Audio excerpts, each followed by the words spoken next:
আসসালামু আলাইকুম ওয়া বাৰাকাতুহু। আপোনালোকৰ ওপৰত আল্লাহৰ ৰহমত, বৰকত আৰু শান্তি বৰ্ষিত হওক।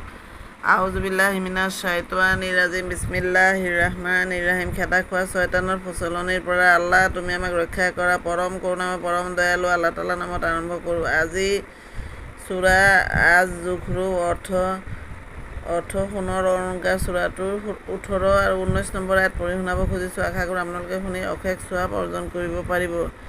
সেই সন্তানবিলাকহে আল্লাহৰ ভাগত পৰিল নেকি, যিবিলাক অলংকাৰেৰে প্ৰতিপালিত হয় আৰু তৰ্ক বিতৰ্কত নিজ বক্তব্য যুক্তিৰে স্পষ্টভাৱে দাঙি ধৰিবলৈ অসমৰ্থ।